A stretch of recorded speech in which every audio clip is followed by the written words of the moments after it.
Hello, my dear. Hello, my dear. Leo, magandang umaga po sa ating lahat. Okay, of course, kung hindi naman umaga, my dear, magandang hapon at kung gabi naman, magandang gabi. As of this moment kasi, my dear, morning tayo, umaga. Okay, so magandang umaga po sa ating lahat. Hello, my dear Leo. Second half of January 2025, mga my dear, second half. This is from January 16 hanggang sa katapusan, mga my dear. And of course, this is a general reading. So munting paalala lamang po, mga my dear Leo, na ang gagawin natin ngayon ay general reading. So hindi po ito 100% na magre-resonate para sa ating lahat. So please, my dear, lower your expectation pagdating po sa mga general reading. 8 cards tayo, my dear, in total. 8 cards tayo. Last shuffle na ito. Cut na natin into 3. Ayan. Tingnan natin, my dear. My dear Leo.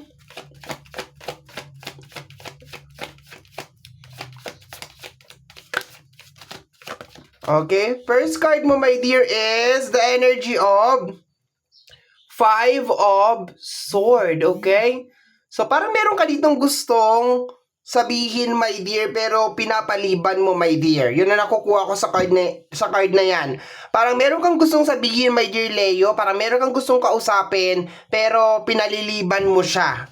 Or parang nagdadalawang isip ka or nag-aalang-alang ka, my dear. Okay? Tama ba? Alang-alang, sinasaalang-alang, ganon. Okay? Tingnan natin yung kanyang partner is the energy of the 9 of Sword. Ayan. So, related, my dear, sa stress. Okay? So, parang merong bumabagabag sa'yo, my dear Leo, sa second half of January 2025. Pero, parang mas inaalala mo pa, my dear Leo, yung concern ng ibang tao kaysa sa sarili mo. Okay? Baka meron mga tao na gusto mong kausapin, my dear. Ayan. Pero, ayaw mo. Okay? Gusto mong kausapin na ayaw mo. Ganun na nakukuha ko, my dear. Okay? Kasi itong 9 of Sword na to, my dear, this is connected, my dear, sa stress, sleepless night, overthinking, and kung makikita mo rin dito, my dear, meron din ditong kaunting energy ng crab mentality. Mga tao, my dear, na hinuhusgahan ka. Mga tao, my dear, na posibleng napapansin ang mga mali mo, my dear. Energy, my dear, na hinihila ka pababa ng mga ilang energy sa iyong paligid. And sabi ko nga sa'yo, my dear, sa first energy ng 5 of Sword, energy na parang meron kang gustong sabihin pero hindi mo masabi-sabi. Okay? So, yun yung eksena, my dear. Baka galit ka na, inis ka na, gigil ka na, pero nagpipigil ka. Okay? Nagpipigil ka, my dear. Okay? Pero definitely, my dear, 9 of Sword, stress. Okay? Baka hindi ka rin makatulog, my dear, sa mga araw na to. Nag-overthink ka rin, my dear. Pero yung hindi mo pagkakatulog at saka yung pag-overthink mo, my dear, at saka yung stress mo, my dear, ay dulot, my dear, ng isang energy sa paligid mo. Okay? Next row tayo, my dear Leo. Next row. Next energy. Tingnan natin. Ano to? We have here the Queen of Cups. The very understanding and loving card. Kagaya nga na sinasabi ko sa iyo, my dear. Baka iniisip mo, my dear, yung nararamdaman nila. Sinasantabi mo, my dear Leo, yung nararamdaman mo sa mga araw na ito, my dear. Okay? Partner ng ating Queen of Cups. Tingnan natin. Okay. Magkasama daw itong dalawang to, my dear. Magkasama to. And then ito. The Two of Swords. Okay. Denial ka, my dear.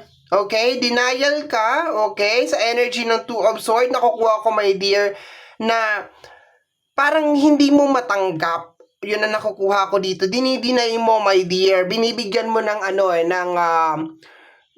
binibigyan mo, my dear, ng deeper meaning or deeper na explanation. Kahit na siguro sinasabi na ng dalawang mga mata mo or ng intuition mo, my dear, na eto, gusto kong pabagsakin ng tao na to. Gusto kang pasakitan nitong tao na to. Hindi nakakatulong sa iyo itong tao na to.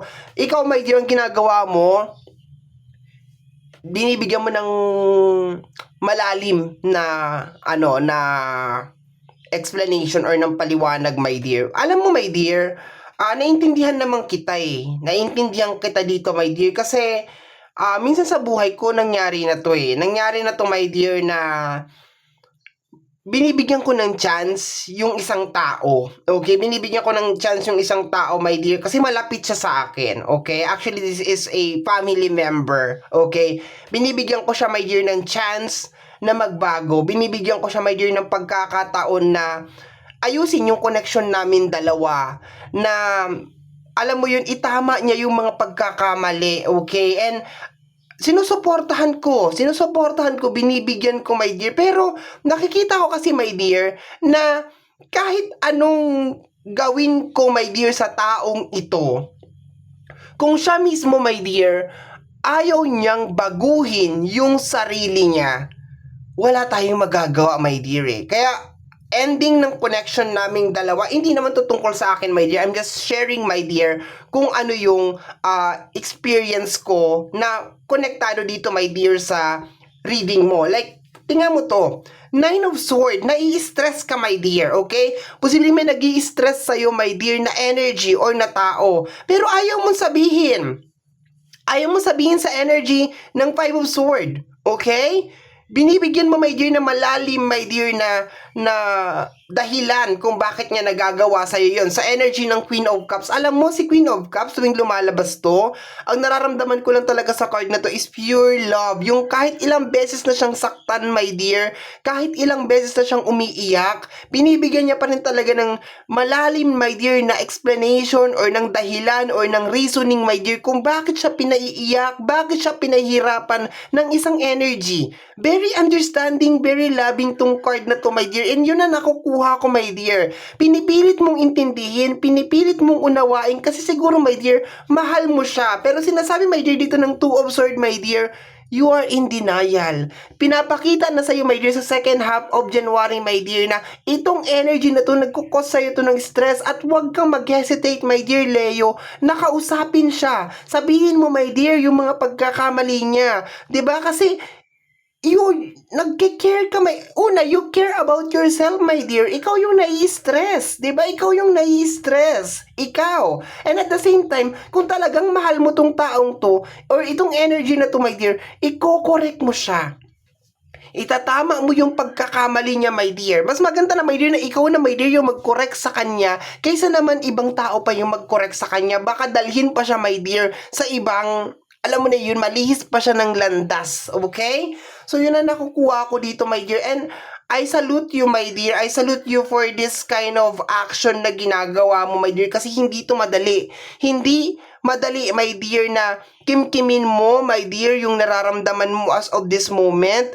And i-tolerate mo, my dear, no? I-tolerate mo yung ginagawa ng isang tao. Okay, chine-check ko yung screen ko, mukha yatang mali yung framing ko. Hindi ko yata naayos yung framing ko, ha. Okay, we have here the Ace of Wands and the Six of Wands. Napakagandang combination, my dear. Energy ng new beginning. Sinasabi dito, my dear, okay, na meron mga nag-aabang na success sa'yo, my dear. Pero pakiramdam ko, hindi mo to ma-achieve kaagad-agad or parang hindi mo to mauumpisahan nang dahil dito, my dear, sa energy na ito, okay? So, pwede mo naman isama to eh. Kung mahal na mahal mo siya, pwede mo siyang isama sa journey, pero gawin niya yung part niya. Okay, yun ang nakukuha ko dito. Gawin niya yung part niya. No? Tigilan na niya, my dear, yung ginagawa niyang toxic energy. I can feel that there is a toxic energy over here. Okay? So, mali yata yung framing ko, my dear. Pasensya na. Hala, hindi ko na, sana hindi. We have here the Wheel of Fortune, energy of second chance. Okay, marami sa inyo magbibigay ng second chance. Sana, my dear, itong paggawa mo ng second chance is hindi ito masayang. Okay? Second chance sa pakiramdam ko meron second chance sa ibang tao.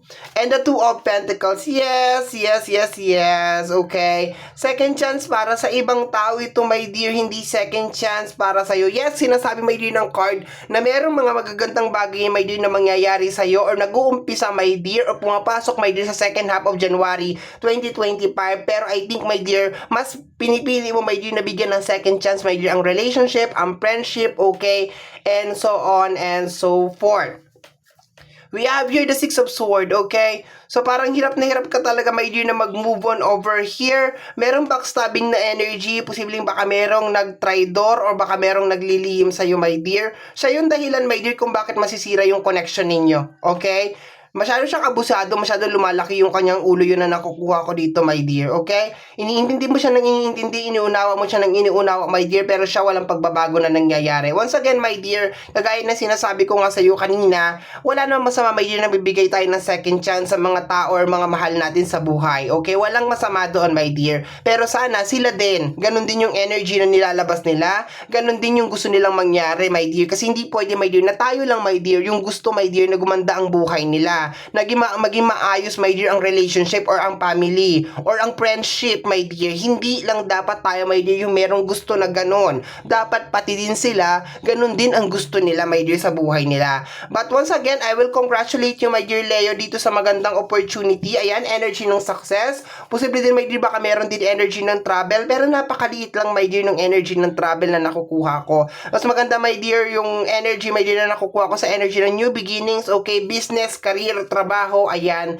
So, maganda, my dear, yung nakukuha ko. Kung ano, my dear, yung uumpisahan mo ngayong second half of January 2025, there is a good chance, my dear, na magiging success ito, my dear, ayan. Pero so far, medyo magulo, my dear. And remember, this is the energy of sword, the 9 of sword. So, medyo magulo, my dear, ang isipan mo, my dear, or baka meron nagpapagulo, my dear, ng iyong isipan. And the sad thing is, ayaw mo sabihin, my dear, sa kung sino man to or kung ano man to, my dear, na nakakagulo siya sa'yo or nakaka-distract siya sa'yo, okay?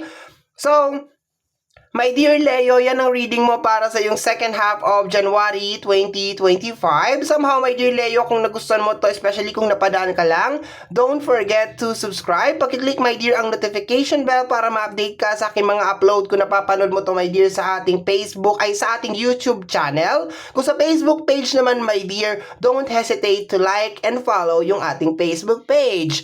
Free to like, free to share, free to comment sa lahat ng ating mga videos. Once again, my name is RJ, also known as Apo J. Maraming salamat po, and until next time, bye-bye. Thank you, my dear.